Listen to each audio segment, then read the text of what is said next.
Happy hot and humid summer to all you guys from D-Lab Electronics. Do you hear an air conditioner running? No, it's because I don't have one.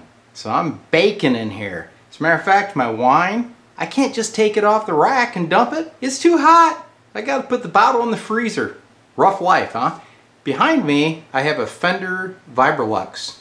Now this was a reissue unit that I actually rebuilt for a guy, I think around 5 years ago.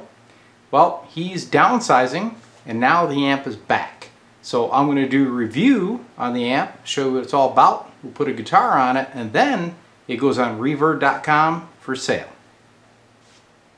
So the amp is in great cosmetic shape. Unfortunately, if you take a look at this cool blue logo here, it wasn't supposed to be that way. The guy put magic marker on it because he didn't want to read those words. So when I attempted to clean it, they came out blue.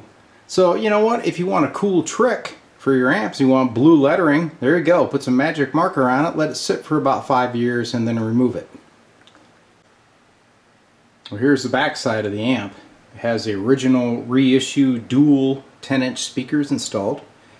Here is the back panel and the reverb cover. I'm starting to disassemble the amp so you can see the inner workings, but I thought I'd show you what she looks like before we pull out the chassis. Chassis is removed, and I thought, man, I wish I had put a date on that old D-Lab badge, but I didn't. I estimated, like I said, around 5 years ago. Well, guess what? I came in here on the inside, and there's the tag. So it was April of 2013. Very cool. So what I did here, this was a reissue amp, so it used to be circus board based, right? So back in the day, I installed this eyelet board with all new controls, of course, because the other ones were all PC mount. So this was quite the undertaking. I've had several of you guys email me in the past and say, hey, do you have any documentation of how you did that amp? Well, here it is, guys. This is all I have. No, I did not do any drawings or schematics.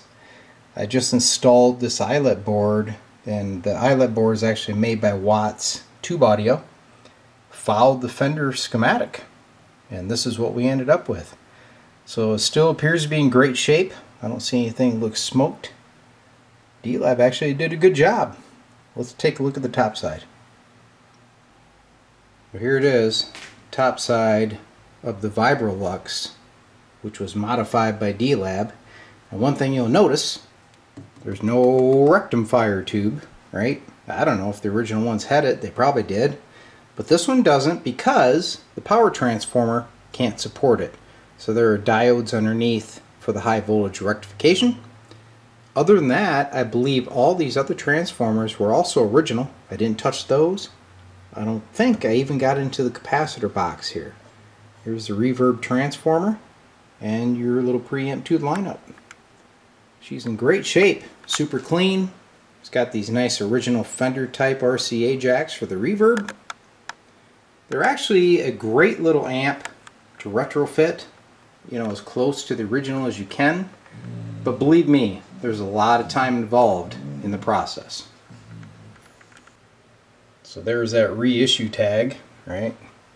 Original speakers, as I stated before, these are the ones that came with the amp when it was built. I don't know who actually made them. They're cool looking. Hey, there is a part number over here, if you can read it. Alright. And it's got the Accutronics reverb tank in it. And I believe, yeah, this is the 2-spring. So this guy would have like a medium delay, so it doesn't get as boingy as the originals. Alright, so guided tour is over. It's time to put the amp back together, and then I'll give you guys a live demonstration with my Telecaster. Now, yeah, I can't play. Sorry. I don't think that Leo Fender could either. He was a heck of an engineer though. Let's get this thing back together and play it. Alright, I got the Fender back together. So it's time for a live demonstration with my fine playing. And you're probably wondering, what kind of wine tonight, D-Lab? Well, here it is. I think it's Carnivore, something like that. See how it's nice and cold? Because it's been in my fridge, right? Alright guys, here we go. Got the old Telecaster Reno here, hooked up to the amp. Hey, it's playing itself. Here we go. So there she is with no effects on. Reverb's down, tremolo, etc., etc. Let's give her a little bit of reverb.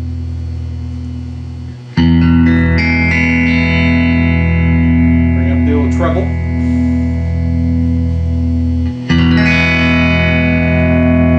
I got that reverb full bore.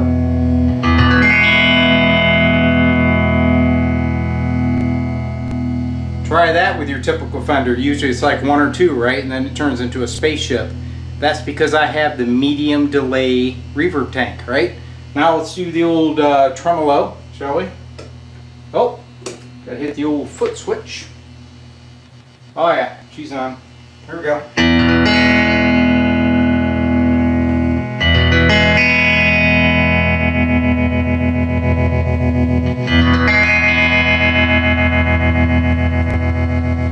Be really cool if I could play, huh?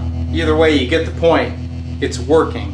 And it's a great working Vibrolux for a reissue unit. However, this is a point-to-point model now by D-Lab Electronics. Soon this thing will be on reverb.com for sale, so if you want a one-of-a-kind amp, there it is.